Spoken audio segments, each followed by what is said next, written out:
Muito bem, vamos todos, como de costume, né? Com todas as nossas reuniões espíritas, a gente começa com a oração, para que a gente possa estar bem acompanhado, né, com as nossas energias.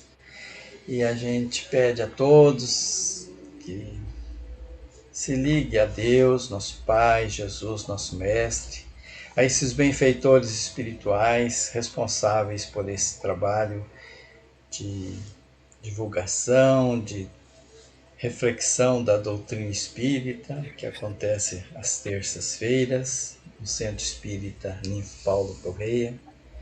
Que nós possamos, nesta noite, refletir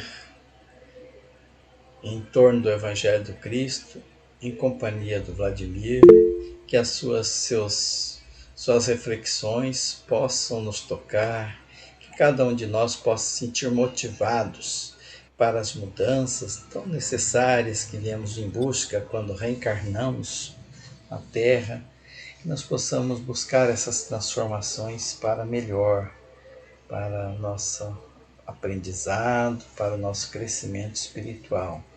Senhor, abençoe o palestrante para que ele possa estar inspirado, estar envolvido com as forças do bem. Que a sua paz, o seu amor permaneça entre nós, que assim seja.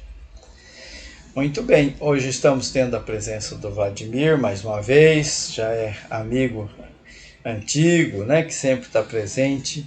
Seja muito bem-vindo, que todos possamos bem aproveitar suas palavras e que essas reflexões sejam uma forma de nós nos dirigir, né, para essas transformações que tanto buscamos. Seja muito bem-vindo, Vladimir. Está por tua conta, meu irmão.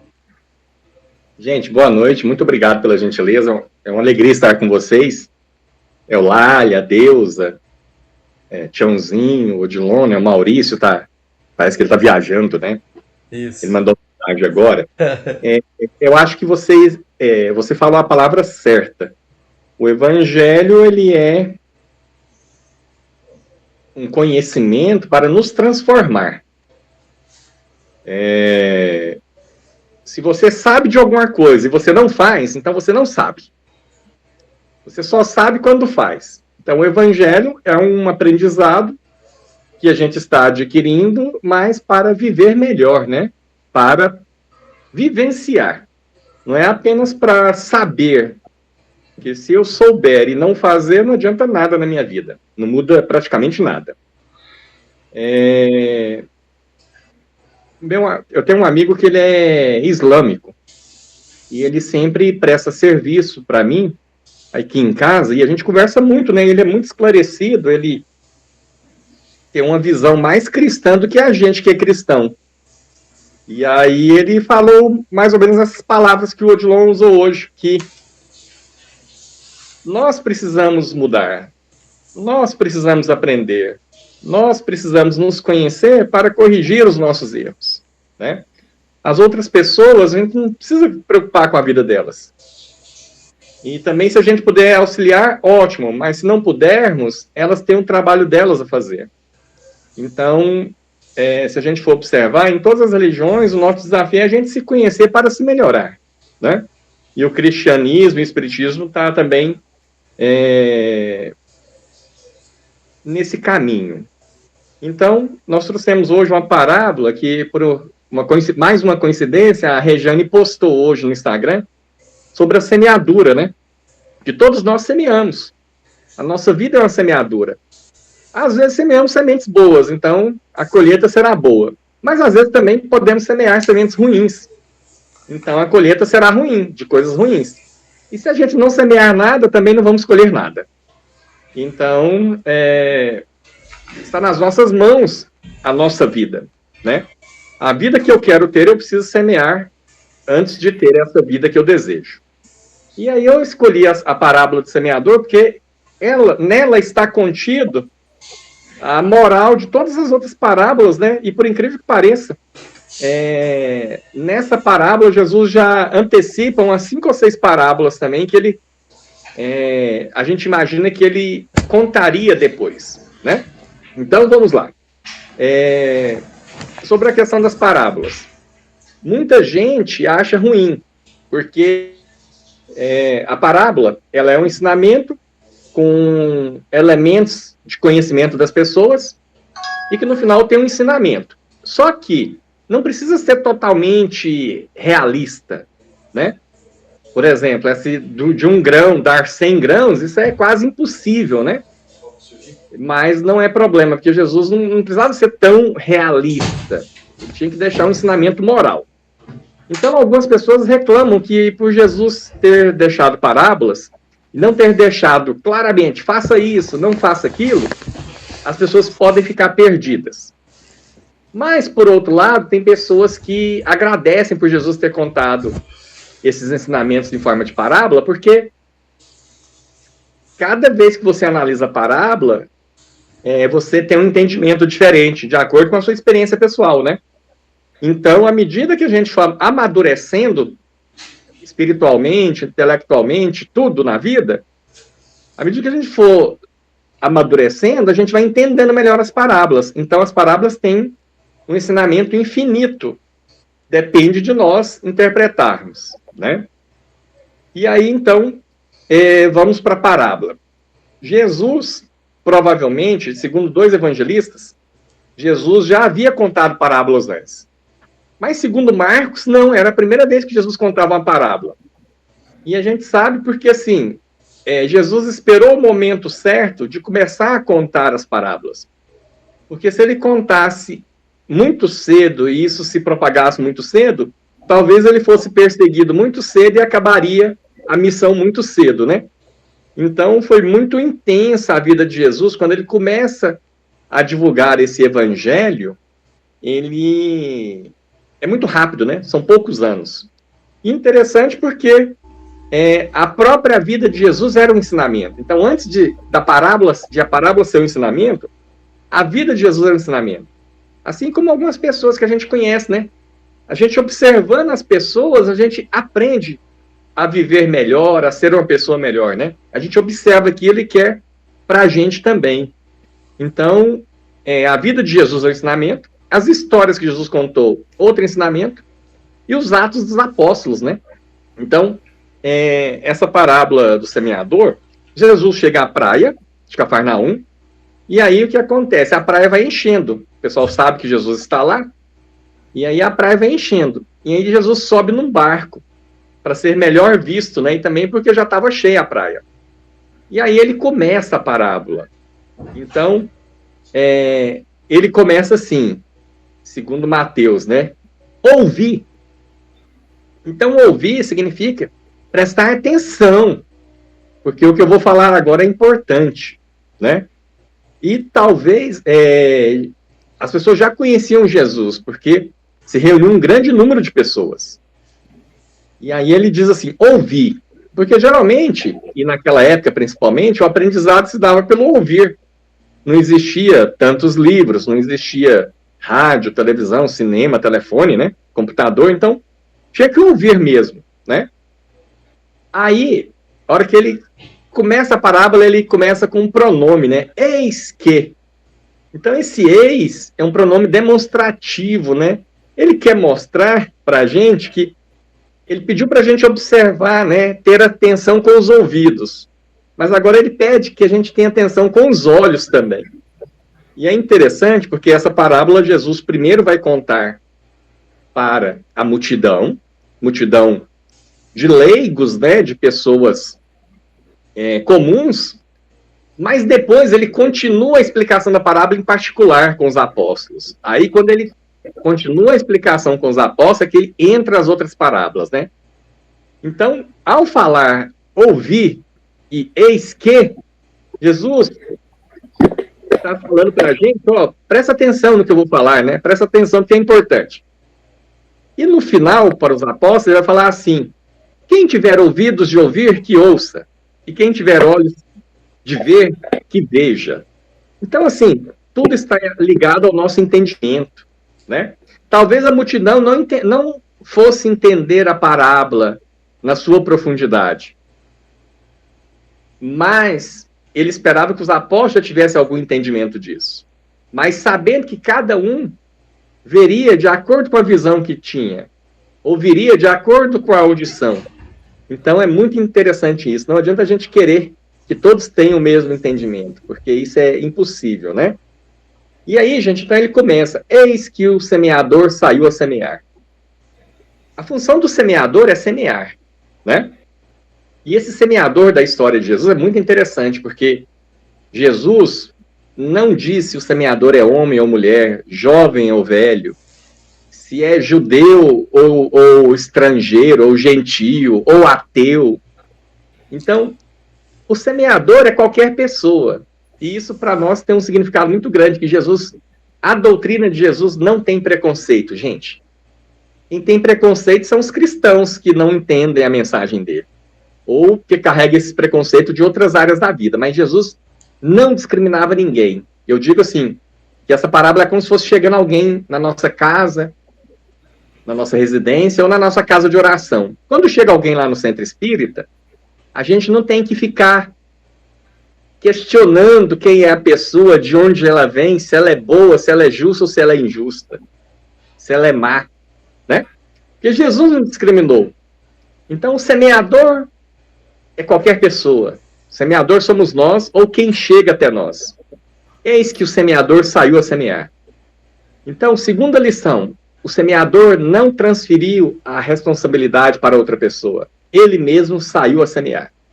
Então, o nosso amadurecimento, o nosso crescimento pessoal, não dá para ser transferido para outra pessoa. Eu não posso passar para minha esposa, não posso passar para meu filho, não posso passar para meu pai. Fazer as coisas para o meu crescimento tem que ser eu, né? A minha individualidade. E eu conto uma história de um amigo meu, chama Tiãozinho, mas não é o Tiãozinho de lá, é outro. É aqui de Goiânia. O Tiãozinho de Goiânia, ele, terminando o curso de educação física, tinha que elaborar um trabalho, né? Um TCC. E ele, muita dificuldade, aí ele teve uma ideia. A namorada dele na época, a Regina, que era muito inteligente, ele pediu uma ajuda para a Regina ajudá-lo no primeiro capítulo. E a Regina entrega, depois de alguns dias, o primeiro capítulo, ele lê e fala assim: nossa, isso aqui está perfeito. Regina, muito bem escrito. Faz o restante para mim. Aí ela virou para ele e falou assim: não faço, porque esse trabalho é seu. Se você não passar pela dificuldade do trabalho, você também não terá o resultado do aprendizado. Então, gente, se a gente não fizer as coisas da nossa vida, nós não vamos ter o aprendizado. Ah, as pessoas me ajudam, me dão suporte, me apoiam, ótimo. Mas o trabalho é nosso, tá? E vice-versa também. Eu posso auxiliar alguém, mas não posso viver a vida da pessoa e nem fazer o que ela tem que fazer por ela mesma, tá? A gente tem que saber os nossos limites. Porque senão a gente quer dar uma de salvador e às vezes atrapalha mais que ajuda, tá? Às vezes a gente não cria consciências livres, a gente cria pessoas dependentes. Isso é muito perigoso, né? Para os outros e para nós. Então, eis que o semeador saiu a semear. No início, o semeador semeia perto de onde estava. Ou seja, a gente vai semear junto aos nossos familiares, junto aos nossos amigos, né? Onde a gente é mais conhecido. Porque, na verdade, vocês estão sabendo que Jesus não está falando ali de semente, né? Ele está falando de evangelho. Ele está falando que o semeador está lançando as sementes do evangelho. E o que é uma semente, gente? A semente é interessantíssimo. É algo pequeno, mas que contém todas as qualidades e todo o potencial de algo grande que virá.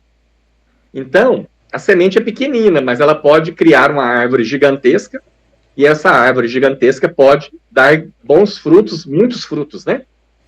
Mas aí o que acontece? Então é isso que mostra para nós que pequenos gestos na nossa vida vão crescendo e vão dar frutos lá na frente.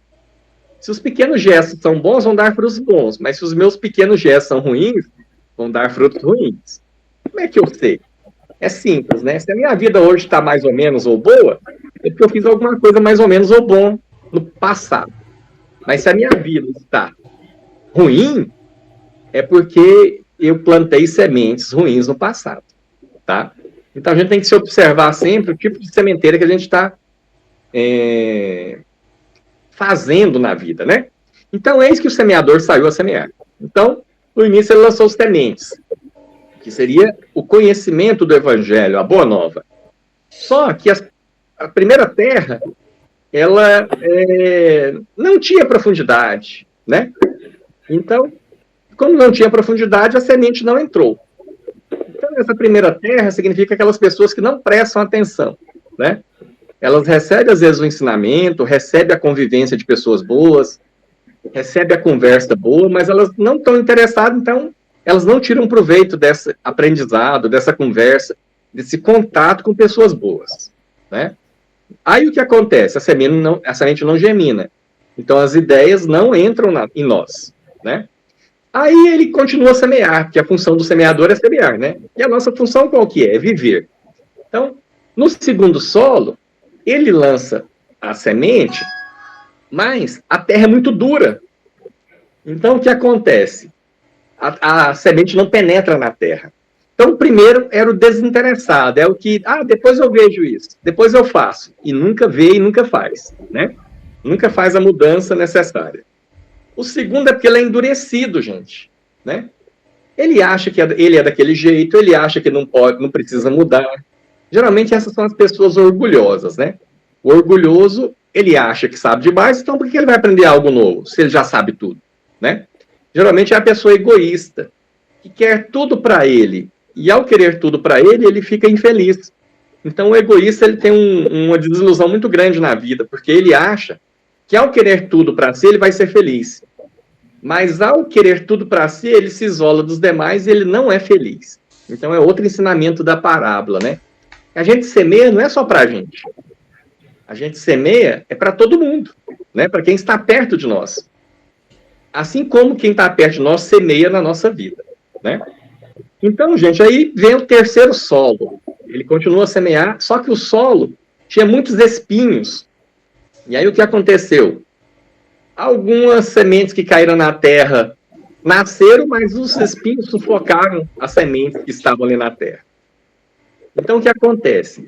Os três primeiros solos, né, esses três primeiros tipos de pessoas, o evangelho não germina nelas, porque eles não apresentam condições para o evangelho florescer, né? Então o que são os espinhos da vida, gente? Os espinhos são as nossas preocupações, as nossas dificuldades, né? Às vezes eu recebo ensinamentos muito bons, mas as preocupações que eu tenho na vida, as dificuldades que eu passo, não me deixam atentar para esses ensinamentos. Então, os espinhos vêm, sufocam a planta e a planta morre. Então, os três primeiros solos mataram as plantas, né? Aí vem o quarto solo, que é um solo bom, um solo preparado, né? Então, quando o semeador joga a semente começa a crescer, a florescer, a produzir, né? Então, outra coisa importante é que, ao lançar a semente, Jesus está falando do reino dos céus, né? Ao lançar a semente, gente, a terra, a primeira coisa que a terra faz com a semente, quando ela acolhe. Então, quando chega alguém na nossa vida, na nossa casa espírita, a gente precisa acolher. Acolher é receber a pessoa com carinho, com amizade, com boa vontade, sem preconceito e sem julgar, porque nós temos um problema. Quando a gente julga, a gente condena. E quando eu julgo e condeno, eu não ajudo a pessoa, eu não acolho a pessoa. Então a gente tem que evitar muito julgar as pessoas e evitar mais ainda condenar as pessoas, que a gente é mestre nisso às vezes, né? Então quem chega está buscando alguma coisa, a gente vai tentar conduzir essa pessoa por aquilo que ela busca, certo? Sem julgar, sem condenar. Então a terra acolhe, depois a terra cuida da semente. Então a pessoa chegou na nossa vida, a gente acolhe, depois a gente vai cuidar dessa pessoa. Cuidar é o quê? Estar com carinho, é orientar, é auxiliar quando possível, né? Então, é apoiar, certo? Terceiro, começa a dar frutos, né? Então a terra acolhe, você cuida da terra e ela começa a dar frutos. Então aí a pessoa começa a dar frutos, né? Ela começa a mudar a vida dela. Aí isso que é a terceira fase, que é o que a gente deseja. Mas se eu não passar pelo acolhimento, não passar pelo cuidado, e não passar pelo trabalho, né? Porque, na verdade, cuidar exige trabalho. Eu não vou ter o resultado. Então, isso é muito importante para nós também. Por isso que eu falei, conhecer, né, é uma parte. Mas se eu não fizer o meu trabalho, esse conhecimento não gera frutos, tá bom? Então, quando cai no solo bom, começa a dar frutos. Aí eu vou retomar, que é um ensinamento do nosso amigo Bonon, lá de Ibinaçu. O Bonon dizia assim que, primeiramente, a gente entra no Espiritismo. Entrar no Espiritismo é você conhecer o Espiritismo, assistir uma palestra, ler um livro, receber uma carta, tomar um passe, né? Boa noite, Maurício. Fica com Deus, amigo. Boa viagem. Segundo momento, então, entrar no Espiritismo, a gente conhecer o Espiritismo, conhecer as pessoas, né? E frequentar a casa espírita. Segundo momento, o Espiritismo entra dentro de nós. É quando começa a nossa mudança, quando começa a nossa reforma íntima, né? E às vezes a gente vai percebendo isso, porque antes a gente fazia de um jeito e agora a gente faz de outro jeito, né? Então, vou contar uma história rapidinho para vocês, Rick, e daqui a pouco eu dou espaço para vocês fazerem comentários. Tinha um casal aqui em Goiânia que eles brigavam muito, né?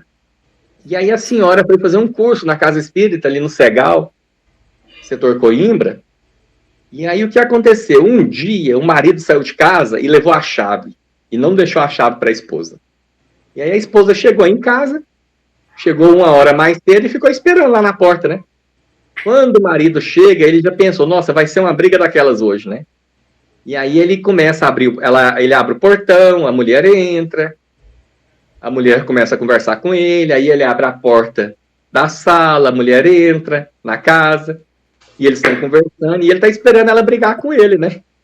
Só que aí ela não briga com ele, gente. Por quê? Porque ela passou por uma mudança, né? Ela passou por uma reforma íntima. Então, aquilo que ela fazia antes, agora ela não faz mais. Ela conseguiu fazer algumas correções já na vida, né? Então, assim, somos nós também. Às vezes, tinha uma briga, a gente ia lá incentivar, ou a gente mesmo se envolvia na briga, né? Hoje a gente, às vezes, evita a briga, né? Então, muitas situações a gente consegue aprender e consegue se modificar. E o terceiro momento é quando o ensinamento sai da gente, né? O espiritismo sai da gente nas nossas ações. A Madre Teresa dizia que nós somos, às vezes, a única parte do evangelho que as pessoas leram hoje. Então, quando eu vejo alguém fazer o bem, aquilo ali é como se eu estivesse vendo Jesus fazer o bem. É como se fosse o evangelho vivo na minha frente. Então, muitas vezes, agora que vem as duas surpresas, né? O semeador, a gente sabe que seria Deus, Jesus, né? Que Jesus veio semear o reino dos céus. Só que a ideia de reino dos céus que Jesus traz é totalmente diferente até do que a gente entende hoje, né? Porque, primeira coisa, o reino dos céus não é um lugar. Então, se alguém quiser te vender o reino dos céus, não tem como comprar, porque não é um lugar, né? Ele é interior, ele está dentro de nós. Isso não tem como vender. O reino dos céus não vem com o aplauso das pessoas, vem com a sua meditação íntima. Então, às vezes, a gente está sendo muito elogiado, muito aplaudido. Cuidado, porque às vezes eu estou fazendo as coisas só para ser reconhecido, não para me sentir realmente cristão, realmente uma pessoa boa, né? O reino dos céus não vem com violência, ele não é conquistado com a violência, gente. Ele é conquistado com amor. Então, quando a gente faz as coisas com amor, com amizade, é que a gente vive o reino dos céus. E o reino dos céus não é vivido depois que a gente desencarna. Ele é vivido aqui na Terra enquanto a gente está encarnado. Porque ele é íntimo, é o Deus dentro de mim.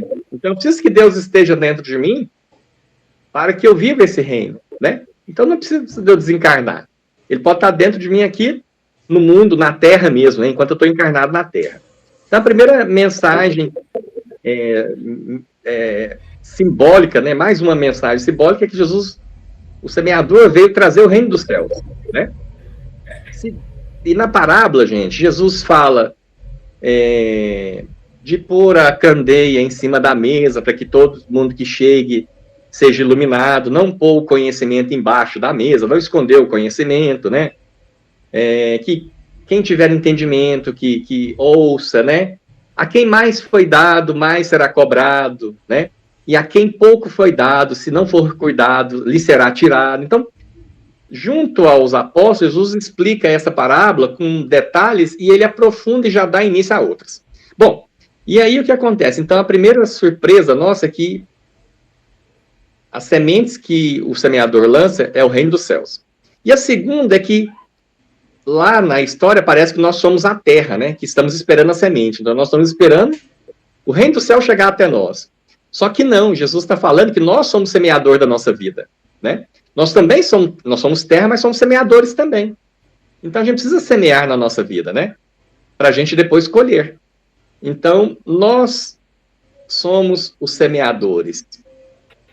E nós temos que ter cuidado com as sementes que a gente está lançando. Se for semente boa, vai produzir bons frutos na nossa vida.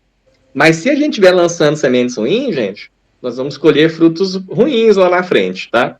Então essa é a mensagem de hoje, né? Eu vou silenciar aqui, eu queria que vocês fizessem comentários aí, tá bom? E já volto em 10 segundinhos. Podem ir comentando que eu estou ouvindo.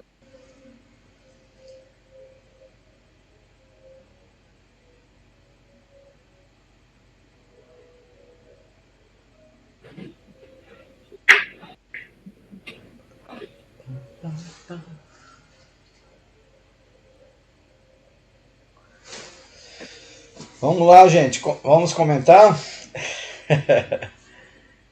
O Sebastião, Dona Lalinha, Dona Deusa. Seu Maurício, acho que ele está impossibilitado. Alane, boa noite, seja bem-vinda. A parábola do semeador. O Vladimir explicou tão bem que não resta mais nada a ser comentado. Foi muito bom mesmo, muito esclarecedor, né? Eu não sei bem qual que é. Eu acho que o Vladimir, ele é professor, né? De qual área que não, é? Ele é gráfico. Gráfico?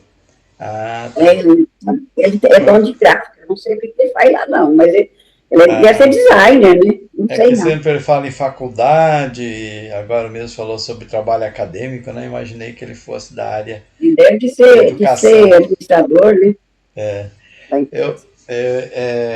As parábolas, elas têm essa característica, né? De conforme tem 30 anos que nós conhecemos o Vladimir. 30 anos? 30 anos. Então são amigos antigos. Ele mais a Regiane trabalhava no mesmo centro espírita, os dois juntos. Eles faziam sopa junto, ia para um lugar lá fazer sopa. Olha só. E eles eram um batalhador, era jovenzinho. Parece que continua jovenzinho, dona Lavinha. Ainda está, 50 anos e pouco, né? Eu tenho 26 anos de INSS. Olha. Tempo do INSS. Gente, a gente fala assim, você está quase aposentando, aí tu quase completando 30. Eu estou quase ficando igual o seu Orozino, já estou com 26 anos. Gente, a gente fala assim brincando, né? É uma alegria estar com vocês, eu respeito muito vocês todos e todos vocês, né? Assim, a comadre, Rejane, Lalinha, Sebastião, Adeus, Alane, os meninos todos, Odilon, Maurício, porque assim, o evangelho, ele é uma parte que a gente entende e a outra a gente trabalha, né? Ou o contrário também, a gente trabalha e depois entende, né? Porque às vezes a vida é assim, primeiro você vive para depois aprender a viver, né? Mas é interessante vocês falar aí, porque tem muitos trabalhos bons em qualquer cidade, né? Em qualquer religião. Eu citei aqui o meu amigo que é islâmico, porque de vez em quando ele prestava serviço lá na creche nossa, ele sabe que é espírita, e ele tinha um respeito muito grande, porque ele via sinceridade, né? E ele estudou num colégio de freiras em Rio Verde, ele morou, na verdade, ele foi acolhido, né? Ele serviu o exército no Oriente Médio, ele era do Hamas. E aí puseram ele numa guerra e ele não foi na guerra. Ele falou, não, por que eu vou atirar numa pessoa? Não preciso fazer isso, não. Eu não conheço a pessoa, ele não me conhece, por que eu vou atirar? Aí ele foi preso, né? E depois eles mandaram ele para o Brasil, porque ele não compactou com a guerra, né? E ele chegou para mim esses dias e falou um negócio assim, sábado. Nós estamos no século XXI. As pessoas estão fazendo guerra. Gente, não era época de fazer guerra mais, não. É época de conversar, de resolver as coisas, né? E aí eu falei para ele, você sabia que atualmente tem 92 países no mundo em conflito? Isso significa mais ou menos, gente, que 1/3 dos países do mundo estão em conflito. É um absurdo, né? Assim, a gente está falando aqui de cristianismo, de autoconhecimento, de reforma íntima, mas tem gente que está lá na barbárie, né, gente? Na selvageria ainda, né? Então, é muito delicada a vida, né? E assim, o entendimento que as pessoas têm da vida é muito importante, né? Eu admirei ele porque ele falou assim, né? Eu podia estar numa posição, digamos, melhor, mas eu teria que matar as pessoas, e eu nunca fui a favor disso, né? E é engraçado porque ele é um homem muito grande, muito forte, mas ele é uma pessoa que, digamos, uma pessoa Da delicada, que não é paz. violenta, né? De paz, né, Eulália? E é Sim. interessante porque ontem eu estava com os meninos lá no Serapião, no meu centro, Odilon, e tem um menininho que ele tem 10 anos, só que ele é maior do que eu. É um caso assim, eu já tive um aluno lá que ele era tamanho normal, de repente ele ficou com 2,04 m. E esse menino, assim, ele com certeza vai passar de 2 metros brincando, né? Aí ele chegou para mim ontem, ele tem 10 anos, e ele falou assim, tio, eu nunca briguei. Também ninguém quer brigar comigo, né? Claro, né? Porque o menino é gigante, né? Mas aí ele falou a melhor parte. A minha avó me explicou que briga não resolve, né? Você tem que conversar, resolver as coisas com as pessoas conversando, não é brigando. Falei, aí, tá bom. Esse menino já tem o evangelho dentro dele, né? E realmente ele Já tem, não traz, só, né? Já traz dentro dele essa. não só por isso, outras coisas também que ele faz, né? E eu falei, tá certinho. Então é isso daí mesmo. Continua assim, né? Porque às vezes já tem muita coisa, assim, o mundo já tem muita coisa que não dá mais, né, gente? Tem que mudar, né? Tem que melhorar, tem que ir para frente. O pessoal fica empacado numas coisas muito atrasadas, né? Bom, deixa vocês comentarem, vou fazer silêncio. Eu estava até falando na questão da profissão, né? Porque você começou a tua, a tua, a tua palestra dizendo sobre parábolas, né? E a gente observa assim que conforme a profissão da pessoa, a análise da parábola tem um caminho, né? Um psicólogo tem uma visão, um professor tem uma outra visão. Tudo converge para essa questão da moral, né, do Cristo e tudo bem. Mas a forma, né, de interpretar que às vezes varia um pouco. Por isso ela é atemporal, né? E também por isso que ela permanece sempre atual, né? Por atemporal quer dizer, é redundante, parece sempre atual. E o que é muito bom. Cristo fez dessa forma, né, de forma propositada mesmo, para que a gente, o tempo todo, a gente está estudando e cada vez mais, cada vez que a gente lê ou ouve uma palavra, uma parábola, a gente entende um pouquinho mais. Né? Coloca. Isso tem a ver comigo. Muito bem. Alguém mais quer comentar? Muito bem. Então a gente tem alguma coisa mais a dizer, Vladimir? Só agradecer vocês e mandar um abraço. E, assim, 1 hora eu vou aí em Palmas, hein, gente? Opa, vem assim. Vem assim, que bom, ótimo, vem assim. Porque eu conheci um pessoal de um centro aqui no interior, pertinho de Goiânia, que nós trabalhamos muito juntos durante a pandemia, né, de forma virtual, e agora em julho, né, eu tive umas férias aqui, eu fui lá. Eu fui a alguns lugares que eu só conheci virtualmente, né, 1 hora eu chego aí. Será muito bem-vindo. Muito bem, então vamos encaminhar para o encerramento, agradecendo ao Vladimir pela presença, pelas palavras, pelas orientações, pelas reflexões que nos leva a repensar o que nós estamos fazendo, as nossas metas, né, que a gente tem que rever, que nós temos que nos corrigir para transformar. Agradecer então a presença de todos e vamos encaminhar então para o nosso encerramento através das nossas radiações, peço a todos que procurem se sintonizar com Deus, esse Deus que está dentro de nós, essa força que está presente em tudo e em todos. Nos conectar com Jesus, nosso Mestre, com os benfeitores espirituais, com a certeza que quando nós nos ligamos a Deus, através da gratidão, através desse amor que nos liga, nós geramos energias magnéticas de luz que vai modificando a nossa aura, o nosso campo magnético, e essas energias geradas por nós encarnados, de energias magnética animal, muitas vezes são até mesmo utilizados pelos benfeitores para auxiliar aqueles que estão em dificuldade no mundo espiritual e auxiliar a nós mesmos, aqueles a quem nos dirigimos as nossas orações, nossos familiares, amigos, até mesmo inimigos, se porventura tivermos. Há pessoas que nem mesmo conhecemos, mas que sabemos que necessita dessas energias. Então, neste momento, nossos pensamentos se dirigem para esse fim, para a gratidão a Deus pela oportunidade reencarnatória, pela oportunidade de aprendizado que estamos tendo, possamos cada dia mais nos tornar um pouquinho melhor, como diz dentro da doutrina espírita, um pouquinho melhor hoje do que ontem e amanhã melhor do que hoje. Que nós possamos sempre, Senhor, buscar o seu amor, buscar o seu evangelho. Pedimos neste momento auxílio aos benfeitores para que possamos receber o passe, o alto passe.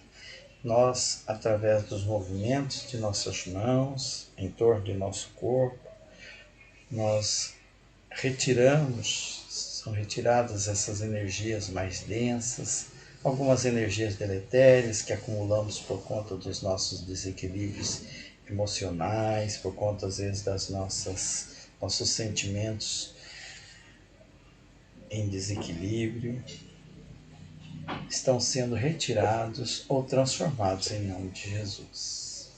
E agora recebemos das mãos do nosso Mestre aquela energia mais pura que vai penetrando todos os nossos corpos, espiritual, perispiritual, físico, através dos centros de força, através do coronário, percorrendo todos os demais centros de força, equilibrando os nossos chakras, equilibrando as nossas emoções, serenando-nos, implantando em nós, fortalecendo a fé, a esperança, a certeza que Deus nosso Pai está no comando de tudo e que tudo acontece pela sua vontade.